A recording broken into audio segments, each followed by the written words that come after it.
आइए शुरू करते हैं अपनी सीरीज का अध्याय 5, जिसका नाम है प्रेरणा। खुद को और दूसरों को हर रोज़ प्रेरित करना। इंतज़ार करने वालों को अच्छी चीज़ें मिलती तो हैं, पर केवल ऐसी चीज़ें ही मिलती हैं जिन्हें कोशिश करने वाले छोड़ देते हैं। मैं दो बातों में यकीन रखता हूँ। ज़्यादातर लोग अच्छे होते हैं, पर वे और अच्छे बन सकते हैं।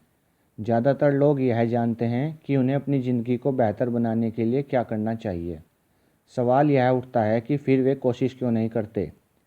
कमी है एक चिंगारी की, एक प्रेरणा की। अपनी मदद करने के तरीके बताने वाली कुछ किताबें यहाँ सिखाने की कोशिश करती हैं हमको क्या करना चाहिए, लेकिन मेरा तरीका अलग है। मैं लोगों से पूछता हूँ, हम यह काम क्यों नहीं करते। अगर हम सड़क पर मिलने वाले लोगों से पूछें कि क्या करना चाहिए, तो वे हमको सारे सही जवाब देंगे। लेकिन अगर हम उनसे यह पूछें कि क्या वे उन बातों पर अमल भी कर रहे हैं, तो जवाब होगा नहीं। इसकी वजह है प्रेरणा का अभाव। सबसे शक्तिशाली प्रेरणा हमारे अपने विश्वासों से जन्म लेती है। किसी काम के लिए पहल करने के लिए ज़रूरी होता है कि हम जो काम करने जा रहे हैं उसमें यकीन रखें और अपने जीवन में उसकी जिम्मेदारी स्वीकार करें। जब हम अपने कार्यों और व्यवहार की जिम्मेदारी स्वीकार करने लगते हैं, तो ज़िंदगी के बारे में हमारा नज़रिया बेहतर हो जाता है। हम निजी ज़िंदगी में और अपने पेशे में ज़्यादा नतीजे देने लगते हैं। घर और दफ्तर में हमारे रिश्ते बेहतर होने लगते हैं। ज़िंदगी सार्थक और ज़्यादा भरपूर हो जाती है। शारीरिक ज़रूरतें पूरी हो जाने के बाद व्यक्ति की भावनात्मक ज़रूरतें ज़्यादा शक्तिशाली प्रेरणा बन जाती हैं। हमारा हर व्यवहार लाभ और हानि के उसूल से बनता है। अगर लाभ से हानि ज़्यादा है, तो वह हमारे काम में रुकावट बन जाएगी, और अगर हानि से लाभ ज़्यादा है, तो वह प्रेरणा बन जाएगा। आर्थिक पुरस्कार, छुट्टियों और तोहफों की शक्ल में मिलने वाले लाभ दिखाई देते हैं, लेकिन मान्यता, प्रशंसा, खुशहाली के एहसास, तरक्की, जिम्मेदारी, परिपूर्णता के एहसास, खुद की सार्थकता का एहसास, किसी काम को पूरा करने की अनुभूति और विश्वास के रूप में हासिल होने वाले लाभों को केवल महसूस किया जा सकता है। वे आंखों को दिखाई नहीं देते। प्रेरणा की परिभाषा। Let's define motivation. दूसरा सवाल यह पैदा होता है कि प्रेरणा है क्या। प्रेरणा एक ऐसी प्रेरक शक्ति है जो हमारे काम या भावनाओं में जोश भरती है। प्रेरित करने का मतलब होता है जोश और जज्बा पैदा करना। प्रेरणा का अर्थ किसी के अंदर काम करने की लगन पैदा करना भी हो सकता है। प्रेरणा बहुत शक्तिशाली है। यह हमारे मन के संदेह को दूर करके हमको प्रेरित और गतिशील करती है।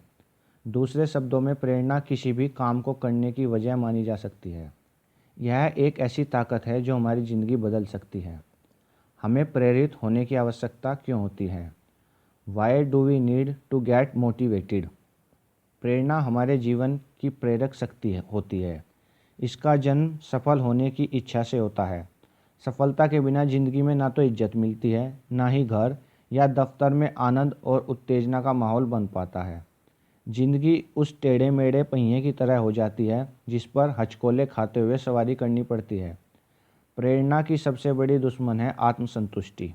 आत्मसंतुष्ट व्यक्ति कोशिश नहीं करता। आत्मसंतुष्ट लोग विकास भी नहीं कर पाते, क्योंकि उन्हें ज़िंदगी की ज़रूरतों का एहसास ही नहीं हो पाता है। प्रेरणा कैसे काम करती है? Motivation, how does it work?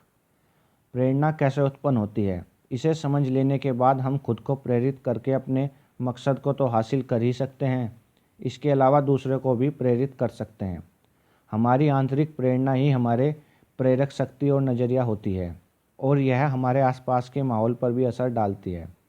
हम दूसरे लोगों से जैसे व्यवहार की उम्मीद करते हैं, उसे हासिल करने की कुंजी हमारा नज़रिया ही है। कोई इंसान प्रेरित और लक्ष्य के प्रति समर्पित कैसे रह सकता है? इसके लिए खिलाड़ी लंबे समय से आत्म सुझाव के तरीके का इस्तेमाल करते आ रहे हैं। आत्म सुझाव के अंतर्गत कुछ आशावादी वाक्य वर्तमान काल में बोले जाते हैं और उन्हें लगातार दोहराया जाता है। दूसरे शब्दों में कहें तो यह खुद से की गई आशावादी बातचीत है। उदाहरण के तौर पर मान लीजिए कि हमने हाल ही में कोई नया काम शुरू किया है। खुद को आत्म सुझाव देने के लिए हम इस वाक्य को दिन में कई बार दोहरा सकते हैं। मेरा आत्मविश्वास हर रोज़ बढ़ता जा रहा है। या फिर मान लीजिए कि हमारा बेटा एक ऐसे दौर से गुजर रहा है जिसमें उसकी हर बात हमारे मन में खींच पैदा करती है। उस हालात में हम खुद को यह आत्म सुझाव दे सकते हैं, मैं जॉन से बात करते समय शांत रहूँगा और संयम से काम लूँगा।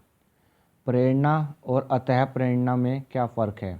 What is the difference between inspiration and motivation?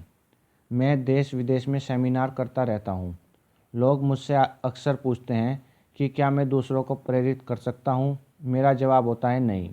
लोग खुद को खुद ही प्रेरित करते हैं। मैं तो लोगों को प्रेरित होने के लिए अंतः प्रेरणा देता हूँ। उसके बाद लोग अपने लिए प्रेरणादायक माहौल खुद तैयार कर सकते हैं। अतः प्रेरणा विचार के रूप में व्यक्त होती है, जबकि प्रेरणा कार्य के स्तर पर व्यक्त होती है। जब आदमी की सोच बदलती है तो उसका इजहार उसके व्यवहार में होता है। लोगों को आत्म प्रेरित करने वाली अतः प्रेरणा देने के लिए आवश्यक है कि उनकी ज़रूरत को समझा जाए।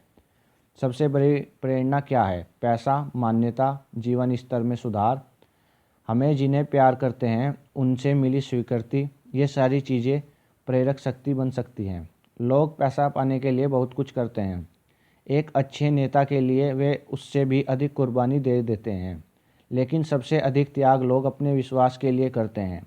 अपने विश्वास के लिए लोग जान तक दे देते हैं।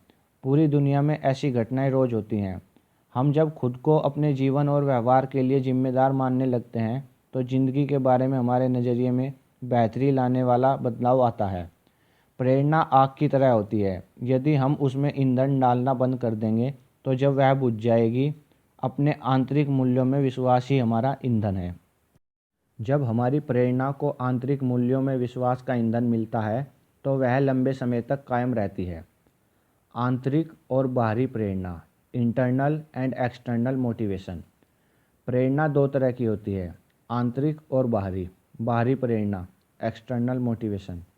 बाहरी प्रेरणा बाहर से हासिल होती है। बाहरी प्रेरणा के उदाहरण हैं पैसा, सामाजिक मान्यता, प्रसिद्धि और भय। उदाहरण के तौर पर माँ बाप से मार खाने का डर या नौकरी से निकाले जाने का डर।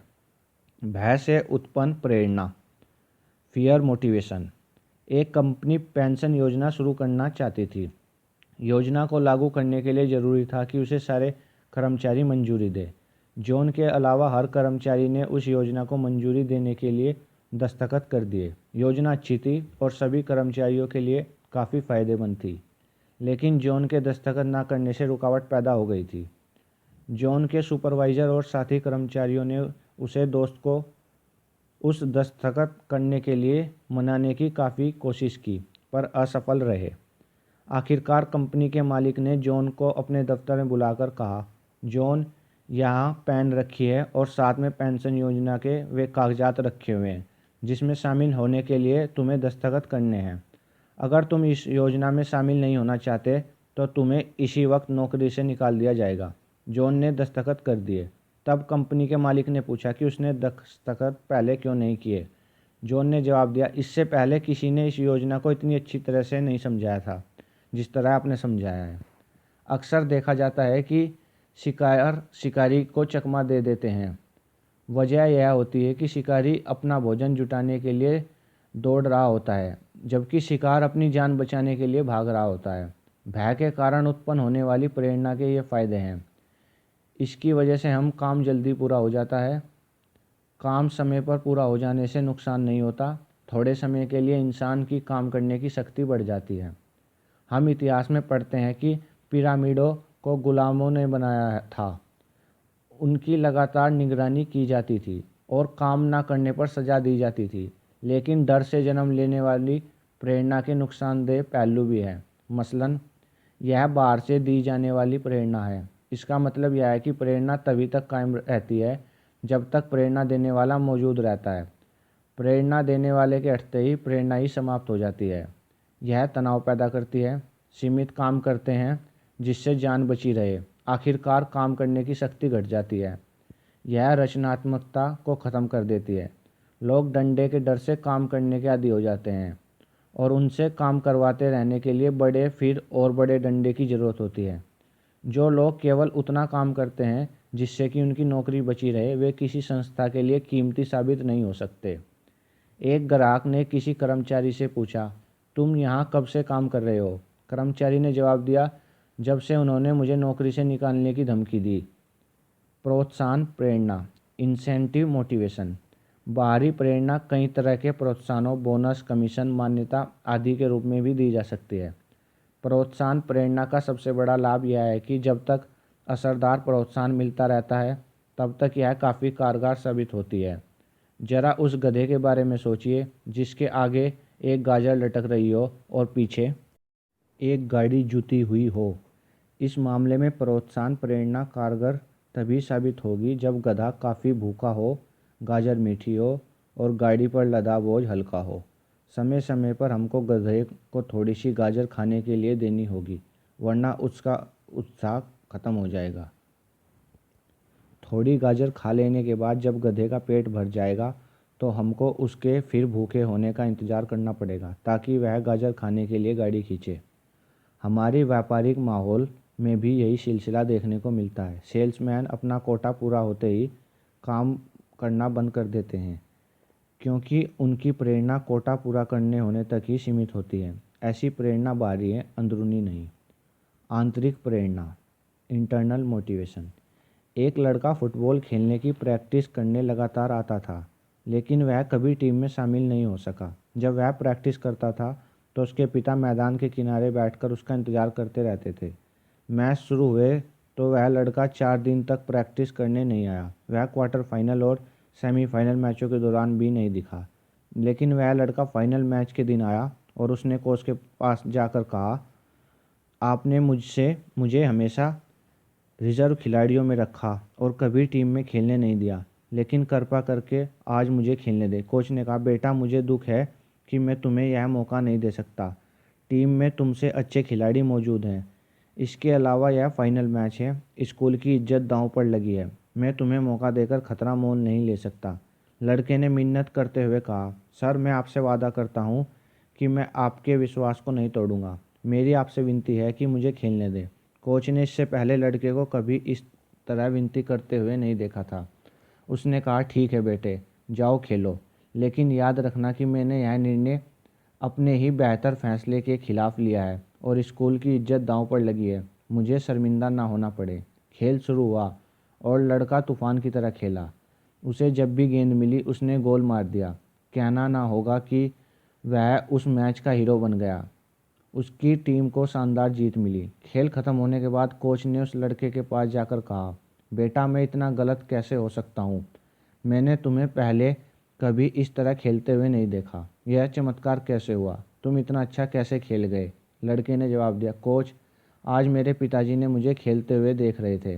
कोच ने मुड़कर उस जगह को देखा जहाँ उसके पिताजी बैठा करते थे, लेकिन वहाँ पर कोई नहीं बैठा था। उसने पूछा, बेटा तुम जब भी प्रैक्टिस करने आते थे तो तुम्हारे पिताजी वहाँ बैठा करते थे, लेकिन आज मैं वहाँ पर किसी को नहीं देख रहा हूँ। लड़के ने उत्तर दिया, कोच मैंने आपको यह कभी नहीं बताया कि मेरे पिताजी अंधे थे। 4 दिन पहले उनकी मृत्यु हो गई। आज पहली बार वह मुझे ऊपर से देख रहे हैं। आत्मसम्मान, उपलब्धि के एहसास, जिम्मेदारी और विश्वास जैसी आंतरिक प्रेरणाएं व्यक्ति के अंदर से आती है। आंतरिक प्रेरणा व्यक्ति को अनुभव होने वाली आंतरिक संतुष्टि है। इसका संबंध जीत या सफलता से नहीं होता, बल्कि यह तो किसी काम को पूरा करने से महसूस होने वाली पूर्णता से जन्म लेती है। इसका रिश्ता केवल मंजिल पाने से नहीं, बल्कि किसी काम को अंजाम तक पहुंचा देने के एहसास से होता है। किसी निरर्थक लक्ष्य को हासिल करने से आत्मसंतुष्टि नहीं मिलती। आंतरिक प्रेरणा टिकाऊ होती है क्योंकि यह इंसान के अंदर ही जन्म लेती है और आत्म प्रेरणा का रूप लेती है। सफलता पाने के लिए अपनी प्रेरणा को पहचानें और लगातार शक्तिशाली बनने की ज़रूरत होती है। अपने लक्ष्य को लिखिए और उसे अपने सामने रखकर सुबह शाम पढ़ा कीजिए। 2 सबसे अधिक महत्वपूर्ण आंतरिक प्रेरणाएं हैं, मान्यता और जिम्मेदारी।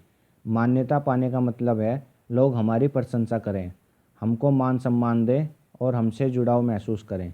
जिम्मेदारी से आदमी में जुड़ाव और स्वामित्व की भावना जन्म लेती है। वह एक बड़ी तस्वीर का हिस्सा बन जाता है। जिम्मेदारी का अभाव आदमी के उत्साह को घटाता है। मान्यता बाहरी चीज़ है क्योंकि यह बाहर से हासिल होती है, हालांकि इसका इज़हार आदमी के अंदर होता है। दूसरी ओर जिम्मेदारी एक अंदरूनी एहसास है और इसकी अनुभूति व्यक्ति को अपने अंदर होती है। जिल का उदाहरण लें। वह एक ग्राहक सेवा प्रतिनिधि थी और इस काम में 6 सालों से जुड़ी थी। इस काम में कर्मचारी जितनी जल्दी जल्दी बदलते हैं, उसे देखते हुए वह यह काम लंबे समय से कर रही थी। जिल को अपना काम पसंद था। उसे ग्राहकों से बात करना और उनकी दिक्कतें दूर करना अच्छा लगता था। लेकिन उसे एक बात नापसंद थी। 2 साल से भी कम समय से काम कर रहे दूसरे ग्राहक सेवा प्रतिनिधियों को भी उसकी बराबरी का दर्जा दिया गया था। वह इस बात से हताश हो जाया करती थी। कई ग्राहक सेवा प्रतिनिधि उसकी सलाह सुनना ही नहीं चाहते थे। उनके सामने जब कोई दिक्कत आती थी तो वे सीधे मैनेजर के पास चले जाते थे, जबकि मैनेजर के पास जिल जितना काम का तजर्बा नहीं था। मैनेजर ने गौर करना शुरू किया कि जिल का काम हालांकि ख़राब नहीं था, पर वह पहले जितना अच्छा नहीं रह गया था। वह अपने काम से खुश नहीं लग रही थी। वह इतनी अच्छी कर्मचारी को खोना नहीं चाहता था, इसलिए उसने जिल की तनख्वाह बढ़ा दी। लेकिन काम के बारे में जिल का नज़रिया नहीं बदला। अधिक पैसा पाना किसी को भी हमेशा अच्छा लगता है, पर जिल तो सम्मान चाहती थी। उसके बाद मैनेजर ने जिल से कुछ देर तक बात की। उसके असंतोष की वजह जानने के बाद मैनेजर ने जिल को सुपरवाइज़र का दर्जा दे दिया और दूसरे प्रतिनिधियों को निर्देश दिया कि भविष्य में आने वाली सारी दिक्कतों का ब्यौरा उस तक जिल के जरिए पहुंचेगा। जिल की बढ़ी हुई जिम्मेदारी ने उसकी सम्मान पाने की इच्छा पूरी कर दी और उसकी काम करने की शक्ति फौरन बढ़ गई। आर्थिक पुरस्कार अस्थायी होते हैं और उनका असर थोड़ी देर के लिए होता है। वे लंबे समय तक आत्मसंतुष्टि नहीं दे पाते। इसके विपरीत किसी सोच को अमल में लाते हुए देखने का ख्याल अपने आप में भावनात्मक आत्मसंतुष्टि प्रदान करने वाला होता है। लोग महसूस करते हैं कि उनके साथ बेजान चीज़ों की तरह पेश नहीं आया जा रहा है। वे खुद को एक उपयोगी टीम का हिस्सा मानने लगते हैं। सही काम करना एक ऐसा पुरस्कार है जो खुद ही प्रेरणादायक है। हम सभी सही या गलत तरीके से प्रेरित हैं। We are all motivated either positively or negatively. मैं जब टोरंटो में था तो मैंने 2 भाइयों की कहानी सुनी। उनमें से एक नशीली दवाओं का आदी था और अपने परिवार के लोगों को अक्सर पीटा करता था, जबकि दूसरा काफ़ी सफल व्यापारी था। वह समाज में सम्मानित था और उसका एक अच्छा परिवार था। एक ही माँ बाप द्वारा पाले गए, एक ही माहौल में पले बड़े 2 भाई एक दूसरे से इतने अलग कैसे हो गए। पहले भाई से पूछा गया कि आप यह सब क्यों करते हैं? आप नशीली दवाओं के आदी हैं, शराबी हैं, अपने परिवार के लोगों को पीटते हैं। आपको यह सब करने की प्रेरणा कहाँ से मिलती है? उसने जवाब दिया, मेरे पिता से। मेरे पिता नशीली दवाओं के आदी थे, शराबी थे और अपने परिवार के लोगों को पीटा करते थे। फिर आप मुझसे क्या बनने की उम्मीद करते हैं? उन्हीं वजह से मैं ऐसा बन गया हूँ। दूसरे भाई से पूछा, आप सारे काम सही क्यों करते हैं? आपकी प्रेरणा का स्रोत क्या है? और ज़रा सोचिए उसने क्या कहा। मैं जब छोटा था तो अपने पिताजी को शराब के नशे में धुत और सारे गलत काम करते हुए देखा करता था। मैंने उसी समय सोच लिया था कि मुझे उनके जैसा नहीं बनना है। दोनों भाई एक ही स्रोत से प्रेरणा हासिल कर रहे थे, लेकिन एक उसका इस्तेमाल सही ढंग से और दूसरा गलत ढंग से कर रहा था।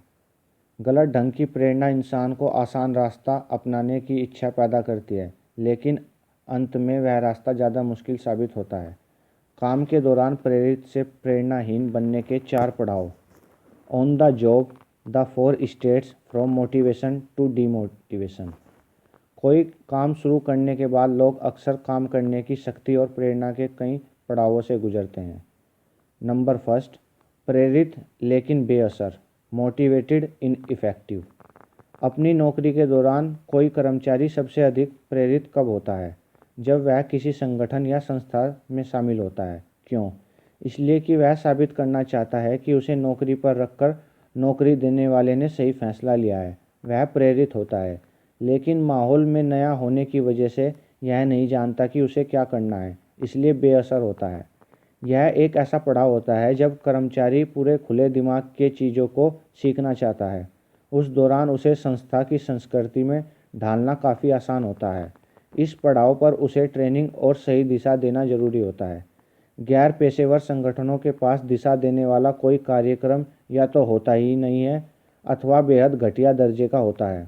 काम के पहले दिन सुपरवाइज़र नए कर्मचारी को उसके काम करने की जगह दिखाता है और उसे क्या करना है यह बताकर फुर्सत पा लेता है। इस तरह वह कर्मचारी को अच्छी बातें बताने के साथ ही अपनी सारी बुराइयां भी सिखा जाता है। नया कर्मचारी सुपरवाइजर की सारी गलतियों को फौरन सीख लेता है, क्योंकि उसे वही सिखाया जाता है। इस तरह वह संगठन नए कर्मचारी को संस्था की संस्कृति में ढालने का मौका गंवा देता है। दूसरी ओर पेशेवर संगठन नए लोगों को भर्ती करने में काफ़ी सावधानी बरतते हैं। वे उसे और बातों के साथ यह भी बातें बताते हैं, पदों का क्रम, एक दूसरे से अपेक्षाएं, क्या करना है और क्या नहीं करना है, मानक और दिशा निर्देश, क्या स्वीकार किया जा सकता है और क्या स्वीकार नहीं किया जा सकता है, संसाधन। जब तक किसी को साफ तौर पर यह ना बताया जाए कि उससे क्या उम्मीदें हैं, तो उससे काम करने की शक्ति दिखाने की उम्मीद कैसे की जा सकती है। यदि कर्मचारी को भर्ती करते समय सावधानी बरती जाए और उसे सही दिशा का ज्ञान कराया जाए तो कई समस्या पैदा ही नहीं होंगी। नंबर 2, प्रेरित और असरदार, मोटिवेटेड इफ़ेक्टिव। इस पड़ाव पर पहुंचते पहुंचते कर्मचारी यह सीख चुका होता है कि उसे क्या करना है और वह कामों को जोश और खरोश के साथ करता है। वह अपने पेशे को समझ चुका होता है और यह बात उसकी काम करने की शक्ति में दिखाई देती है। उसके बाद वह अगले पड़ाव की ओर बढ़ता है। नंबर 3, प्रेरणाहीन पर असरदार, डिमोटिवेटेड इफ़ेक्टिव। कुछ समय के बाद कर्मचारी की प्रेरणा में कमी आने लगती है। वह अपने पेशे की तिकड़ में सीखने लगता है। इस पड़ाव पर पहुंचकर कर्मचारी प्रेरणाहीन हो चुका होता है। वह इतना काम तो करता रहता है जिससे कि मालिक को उसे नौकरी से ना निकालने का मौका ना मिले, लेकिन वह प्रेरित होकर काम नहीं करता। यह कर्मचारी के विकास के लिहाज से नुकसानदेह होता है। किसी भी संस्था में अधिकतर लोग इसी तीसरे पड़ाव पर होते हैं। एक प्रेरित पेशेवर कर्मचारी अपने पेशे की बारीकियों को अच्छी तरह सीखता है और तिकड़मों को धोखेबाजों और धूर्तों के लिए छोड़ देता है। लेकिन एक प्रेरणाहीन कर्मचारी कंपनी को नुकसान पहुंचाने लगता है। उसकी खुद की काम करने की शक्ति कामचलाऊ होती है और वह अच्छी काम करने की शक्ति वाले कर्मचारियों का मजाक उड़ाने लगता है। वह नए विचार नहीं अपनाना चाहता और अपने चारों ओर निराशा फैलाता है। हमारा मकसद ऐसे कर्मचारियों को वापस दूसरे पड़ाव पर लाना, यानी ट्रेनिंग के जरिए उन्हें फिर से प्रेरित और असरदार बनाना है। किसी कर्मचारी को अधिक समय तक तीसरे पड़ाव पर नहीं रहना चाहिए, क्योंकि यहाँ से वे या तो दूसरे पड़ाव पर वापस लौटकर एक बार फिर प्रेरित और असरदार कर्मचारी बन जाते हैं अथवा चौथे पड़ाव पर पहुँच जाते हैं। नंबर 4, प्रेरणाहीन बेअसर, डिमोटिवेटेड इनइफेक्टिव। अगर कोई कर्मचारी इस पड़ाव पर पहुंच जाता है तो फिर मालिक के पास उसे नौकरी से निकालने के अलावा और कोई रास्ता नहीं बच जाता। इस बिंदु पर सबसे उचित कदम यही होता है। याद रखिए कि मालिक भी वही चाहते हैं जो कर्मचारी चाहते हैं। वे व्यापार को बढ़ाना और सफल बनाना चाहते हैं। अगर कर्मचारी इस मकसद में मदद देते हैं तो वे मालिक के लिए कीमती बन जाते हैं और खुद अपने लिए भी कामयाबी हासिल कर लेते हैं। प्रेरणाहीन बनाने वाले कारण, डिमोटिवेटिंग फैक्टर्स। शुरू में प्रेरित रहने वाला कर्मचारी उस पड़ाव से खिसककर प्रेरणाहीन कैसे बन जाता है। कर्मचारी को प्रेरणाहीन बनाने वाले कुछ कारण यह हैं: अनुचित आलोचना, नकारात्मक आलोचना, सबके सामने अपमानित किया जाना, काम न करने वालों को पुरस्कृत करने से काम करने वालों का उत्साह कम होता है। असफलता या असफलता का डर, सफलता से कई लोग आत्मसंतुष्ट हो जाते हैं। दिशाहीनता, कोई निश्चित लक्ष्य न होना, आत्मसम्मान की कमी, प्राथमिकताएं तय न करना, नकारात्मक आत्मवर्ता, दफ्तर की राजनीति, अनुचित व्यवहार, पाखंड, घटिया मानदंड, तेजी से किए जाने वाले बदलाव, अधिकार दिए बिना सौंपी गई जिम्मेदारी। कोई आवश्यक नहीं है कि एक संतुष्ट व्यक्ति प्रेरित भी हो। कुछ लोग थोड़े में ही संतुष्ट हो जाते हैं। ऐसे मामले में संतुष्टि निष्क्रियता भरी आत्मसंतुष्टि को जन्म देती है, जबकि प्रेरणा का जन्म उत्तेजना से होता है और उत्तेजना तभी पैदा होती है जब किसी काम के प्रति पूरा समर्पण हो। प्रेरित करने के नए तरीके तब तक कारगर नहीं हो सकते जब तक प्रेरणाहीन बनाने वाली वजह को दूर ना कर दिया जाए। कई बार प्रेरणाहीन बनाने वाले कारणों को दूर कर देने भर से लोग प्रेरित हो जाते हैं। प्रेरक मोटिवेटर्स। हम जिस मकसद को हासिल करना चाहते हैं वह है आत्म प्रेरणा, यानी एक ऐसी स्थिति जिसमें लोग कोई काम किसी दूसरे की पैदा की हुई वजह से नहीं बल्कि अपनी खुद की वजह से करें। ऐसी प्रेरणा ही टिकाऊ होती है। याद रखिए, सबसे बड़ी प्रेरक शक्ति हमारा विश्वास है। हमें खुद में यह विश्वास पैदा करना होगा कि अपने काम और व्यवहार के लिए हम खुद जिम्मेदार हैं। लोग जब जिम्मेदारी कबूल करने लगते हैं तब गुणवत्ता, उत्पादकता, रिश्तों, टीम भावनाओं के साथ काम, यानी हर चीज़ में सुधार आ जाता है। दूसरों को प्रेरित करने के कुछ तरीके यह हैं: मान्यता दें, इज्जत दें, काम को दिलचस्प बनाएं, अच्छे श्रोता बनें, लक्ष्य तय करने के लिए प्रोत्साहित करें, विकास के अवसर मुहैया कराएं, ट्रेनिंग दें, चुनौती पेश करें, मदद करें, पर दूसरों के लिए उन कामों को ना करें जिन्हें वे अपने लिए खुद कर सकते हैं। निष्कर्ष कंक्लूजन। लोग कोई काम हमारी पैदा की हुई वजह से नहीं बल्कि खुद की वजह से करते हैं। राल्फ वाल्डो इमर्सन के साथ घटी घटना से यह बात काफ़ी अच्छी तरह जाहिर होती है। एक बार इमर्सन और उनका बेटा एक बछड़े को बखार में घुसाने की कोशिश कर रहे थे। बछड़े को खींच कर और धक्का दे देकर बाप बेटे बुरी तरह थक गए, पर बछड़ा बखार में नहीं घुसा। तभी एक छोटी सी लड़की उधर से गुजरी। उसने अपनी नन्ही सी उंगली बछड़े के मुंह में डाल दी। उसके बाद तो बछड़ा अंगुली को चूसते हुए उस लड़की के पीछे पीछे बखार में बड़े आराम से चला गया। इसी के साथ हमारा अध्याय 5 समाप्त हुआ। Thank you.